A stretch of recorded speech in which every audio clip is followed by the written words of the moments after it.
Hello നമസ്കാരം. ഇന്നൊരു ഞണ്ട് പിടുത്തൽ ഡേ ആണ്. ഇന്ന് നമ്മുടെ നാത്തൂൻ്റെ വീടിൻ്റെ അടുത്തുള്ള കുറേ പീക്കിരി പിള്ളേരും നാത്തൂനും കൂടിയിട്ട് അവിടെ ഞണ്ടിനെ പിടിക്കാൻ പോയ കറക്റ്റ് സമയത്താണ് ഞാൻ അങ്ങോട്ടേക്ക് കയറി ചെല്ലുന്നത്. ആദ്യം വിചാരിച്ചു ഇവരെന്തോ റീൽസ് എടുക്കലോ പരിപാടിയോ ഒക്കെ ആണെന്നുള്ളത്. ഒരു മത്തിക്കഷ്ണം പിടിച്ചുകൊണ്ടാണ് പോയിട്ടുണ്ടായിരുന്നത്. റീൽസ് എടുക്കുക തന്നെയാണ്.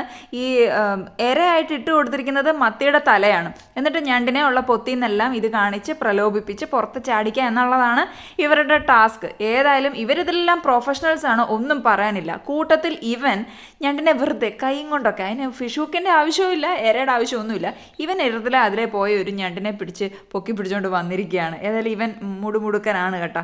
നമ്മളതിനെ സൂം ചെയ്ത് നോക്കിയിരിക്കുകയാണ്. എനിക്കതിനെ കാണുമ്പോൾ ഭയങ്കര കൗതുകമായിരുന്നു. ഇവരൊക്കെ അതിനെ കണ്ട് മടുത്ത് കിടന്നിരിക്കുന്ന സാധനം കണ്ട് വലിയ വിഷയമൊന്നുമില്ല. ഇതിൻ്റെ കണ്ണെല്ലാം കൂടി മിഴിച്ച് മുകളിലോട്ടാക്കുന്ന ഒരു സീനുണ്ട്. പൊളിയാണിത് കണ്ടോണ്ടിരിക്കാൻ. കുറേ സമയം ഇവരുടെ പുറകെ നടന്ന് വീട്ടിൽ തിരിച്ചെത്തിക്കഴിഞ്ഞപ്പോൾ ഒരു സീൻ കണ്ടു. കുറേ എണ്ണത്തിനെ പിടിച്ചിട്ട് അവിടെ ബക്കറ്റിലിട്ട് വെച്ചിട്ടുണ്ടായിരുന്നു. അതിൽ ഒരു ഞണ്ട് കപ്പും പൊക്കി പിടിച്ചുകൊണ്ട് നിൽക്കുകയാണ്. ഇതിനെ വെള്ളത്തിൽ നിന്ന് പൊക്കിയപ്പോൾ അത് ആ കപ്പയിൽ നിന്ന് പിടിവിടുന്നില്ല, മുറുക്കെ പിടിച്ചിരിക്കുകയാണ്.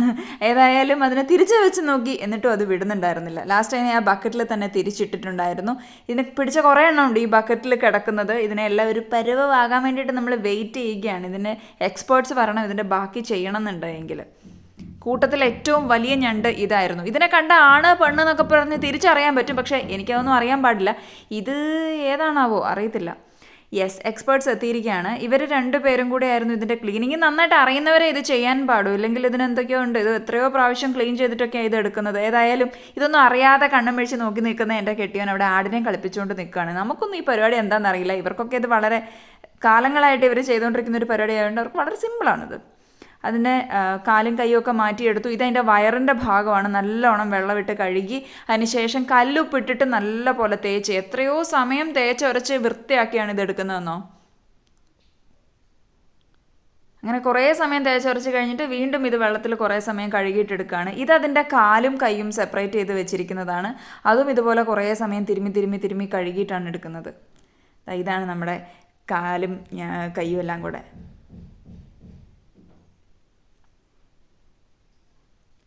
ഇത്രയുണ്ടായിരുന്നു മൊത്ത സാധനം. ഇത് കുറവാണ്. ഇതിന് മുമ്പ് ഒരു ദിവസം ഇവർ പിടിച്ചു ചാക്ക് കണക്കിന്. ഏതായാലും ഇതിവിടെ നടക്കുന്ന സമയത്ത് നമ്മുടെ അടുക്കളയിൽ മറ്റൊരു പ്രിപ്പറേഷൻ നടന്നുകൊണ്ടിരിക്കുകയാണ്. ബീഫ് ബിരിയാണിയുടെ പ്രിപ്പറേഷൻ. അതിനുള്ള മസാലയും സാധനങ്ങളും എല്ലാം ഇവിടെ റെഡി ആവുന്നുണ്ട്. ബീഫ് ഇവിടെ അടുപ്പിൽ ഇരുന്നിട്ട് അതും സെറ്റ് ആയിക്കൊണ്ടിരിക്കുകയാണ്. അതിൻ്റെ ഇടയിൽ മൂലയ്ക്ക് വേറൊരു സാധനം അവിടെ അരിഞ്ഞുകൊണ്ടിരിക്കുന്നുണ്ട്. നമ്മുടെ റെഡ് ചെറീസ്. ചെറി ഇങ്ങനെ ബിരിയാണിക്ക് നമ്മൾ നല്ല ടോപ്പിങ്സ് കൊടുക്കാൻ വേണ്ടിയിട്ട് ചേച്ചി അരിഞ്ഞുകൊണ്ടിരിക്കുകയാണ്. പിന്നെ ഇതൊക്കെ കാണുമ്പോൾ നമ്മൾ ചെറുതായിട്ട് ഇങ്ങനെ ഒന്ന് കൈയിട്ടിട്ട് എടുക്കുമല്ലോ, അങ്ങനെ ഞാനും എടുത്തു. പിന്നെ അരിയുന്ന ഒരു പാവം ചേച്ചി ഒന്നും മിണ്ടിയില്ല. ഇവിടെ ഇപ്പം എന്താ നടന്നത് അറിയോ? ഞാൻ ഈ ചുറ്റും നോക്കിയിട്ട് ഒരു മനുഷ്യനെ കാണുന്നില്ല. ഇവിടെ ഒരു വിളക്കിങ്ങനെ നാട്ടിയിരിക്കുകയാണ്, ഒരു ട്യൂബിൻ്റെ പകുതി. ഇതിൻ്റെ ബാക്കി അന്വേഷിച്ചത് ഇങ്ങനെ പോകുമ്പോൾ ഇന്നോ ഇല്ലടാ, നമ്മൾ ഈ ബണ്ട് കെട്ടൂലേ കുളത്തിലും പുഴയിലും ഒക്കെ, അതായത് വെള്ളം കയറി ഒഴുകാൻ വേണ്ടിയിട്ട്, അങ്ങനെ അതിൻ്റെ ഉള്ളിൽ ബണ്ട് കെട്ടാൻ വേണ്ടിയിട്ട് കയറിയിരിക്കുകയാണ്. പുറത്തുനിന്ന് പറയുന്നൊന്നും ഇവർ കേൾക്കുന്നുണ്ടായിരുന്നില്ല. ഇവൾ മിന്നു, ഇവളൊരു സംഭവമാണ്. ഇവൾക്ക് ഒരു പേടിയില്ല, ഒന്നിനെയും പേടിയില്ല, പാമ്പിനെ പോലും പേടിയില്ല. അതിലൊരു നീർക്കോലി ഉണ്ടായിരുന്നു ഈ കുളത്തിൽ, അതുകൊണ്ട് ഞങ്ങളെല്ലാം പേടിച്ചിട്ട് ഇറങ്ങാതിരിക്കുകയായിരുന്നു.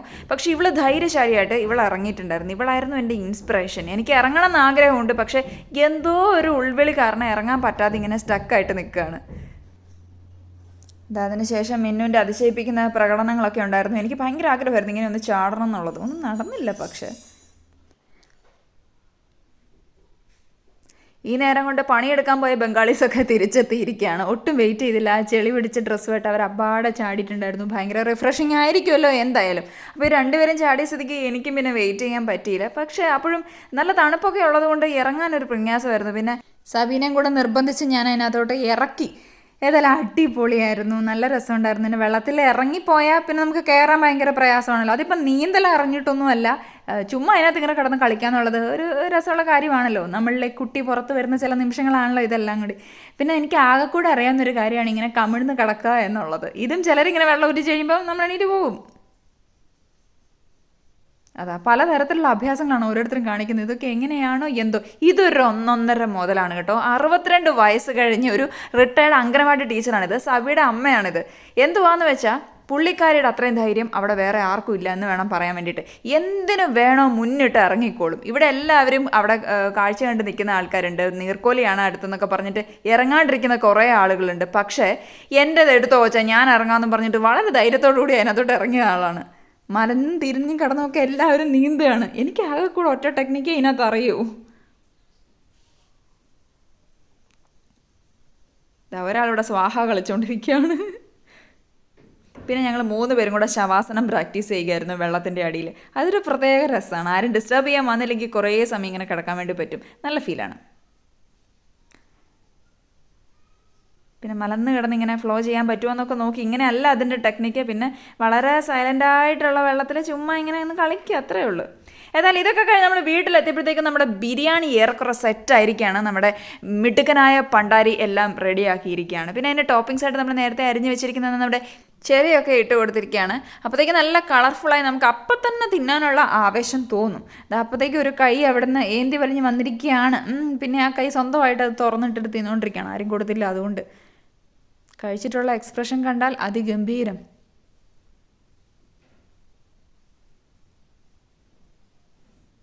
ഓ വാവ്, അതിലിടാനുള്ള ബീഫും അപ്പുറത്ത് സെറ്റായിട്ടുണ്ടായിരുന്നു. ഇനി പിന്നെ ഇത് മിക്സ് ചെയ്യലാണ് പരിപാടി. അതിന് മുമ്പ് വേകാൻ എന്തൊക്കെയോ പരിപാടികളുണ്ട്. നമ്മുടെ മല്ലിച്ചപ്പ് ഇട്ട് കൊടുത്തിട്ടുണ്ട്.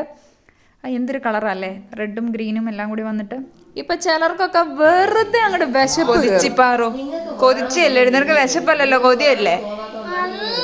പിന്നെ എന്താ? ഏതായാലും ഇനി നമ്മുടെ ബീഫും കൂടി ഇട്ടിട്ട് മിക്സ് ആക്കാൻ വേണ്ടിയിട്ട് പോവുകയാണ്. സത്യം പറഞ്ഞാൽ ഇതിപ്പോൾ പറയുമ്പോൾ എനിക്ക് കൊതി വന്നിട്ട് പാടില്ല. നല്ല മണമായിരുന്നു, കഴിക്കാൻ അടിപൊളി ടേസ്റ്റ് വരുന്നു. ഇനി നമ്മുടെ ബീഫ് എടുത്തിട്ട് അതിലേക്ക് കുടഞ്ഞ് ഇടുകയാണ്. എല്ലാം തട്ടിപ്പൊത്തി വെച്ച് കുറച്ച് മല്ലിയില ഉണ്ടായിരുന്നു, അതിൻ്റെ പുറത്തോട്ട് ഇട്ട് കൊടുത്തു. പിന്നെ ബാക്കി ഉണ്ടായിരുന്ന നമ്മുടെ ചോറ് അതും കൂടി ഇതിൻ്റെ ഉള്ളിലേക്ക് മിക്സ് ചെയ്ത്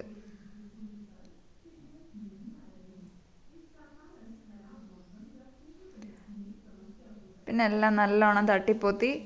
ഉണ്ടായിരുന്ന ക്യാരറ്റ് അരിഞ്ഞതും കൂടി അതിൻ്റെ മണ്ടയിലേക്കിട്ട് നല്ല പോലെ കളർഫുൾ ആക്കിയിരിക്കുകയാണ്. എങ്ങനെ ഇനി വെയിറ്റ് ചെയ്യും അതുവരെ എന്നുള്ളതാണ്. ഓക്കെ, എന്തായാലും അത് കഴിഞ്ഞപ്പോൾ അത് അടച്ചൊക്കെ വെച്ചിട്ടുണ്ടായിരുന്നു. പിന്നെ ഇത് നല്ല പ്രൊഫഷണലായിട്ട് ഒരു പാത്രത്തിൻ്റെ ഉള്ളിലെടുത്ത് നല്ല കറക്റ്റായിട്ട് അടുക്കി നമ്മുടെ പ്ലേറ്റിലേക്ക് അത് വിതരണം തുടങ്ങിക്കഴിഞ്ഞിരിക്കുകയാണ്. ഇനിയിപ്പോൾ അധിക സമയം നമുക്ക് ഒന്നും കണ്ടുകൊണ്ട് നിൽക്കാനുള്ള ക്ഷമയില്ല. വിശന്നിട്ട് കൂറ ഊത്ത് നിൽക്കുമായിരുന്നു. അവിടെ സാലഡ് എടുത്തു, ഉടനെ എനിക്കുള്ള വിളി വന്നു. ഞാൻ പോയി കഴിച്ചു, സൂപ്പർ ടേസ്റ്റ്. പിന്നെ ഏറ്റവും ലാസ്റ്റായിരുന്നു നമ്മുടെ സ്പെഷ്യൽ ഐറ്റം, നമ്മുടെ ക്രാബ് റോസ്റ്റ് റെഡി ആയിരിക്കുകയാണ്. ഒരു നാണോ ഇല്ലായിരുന്നു. ഞാൻ അവിടെ കിട്ടിയത് അത്രയും വലിച്ചു വാരി തിന്നിട്ടാണ് വന്നിരിക്കുന്നത്. കയ്യും കാലും എല്ലാം ഇഷ്ടം പോലെ ഉണ്ടായിരുന്നു, ഇഷ്ടം പോലെ ഒരുപാട് കഴിച്ചിട്ടുണ്ടായിരുന്നു. ഭയങ്കര ടേസ്റ്റുമായിരുന്നു, ഒന്നും നോക്കിയില്ല. പിന്നെ ഇതെല്ലാവർക്കും ഇഷ്ടമാവത്തില്ലാത്തത് കൊണ്ട് നമുക്ക് കൂടുതൽ ക്വാണ്ടിറ്റി കിട്ടും. അങ്ങനെ ഉണ്ടായിരുന്നു. താഴെ ഒരാൾ എന്തെങ്കിലും തരുമോ എനിക്ക് എന്ന് ചോദിച്ച് നിൽക്കുന്നുണ്ടായിരുന്നു.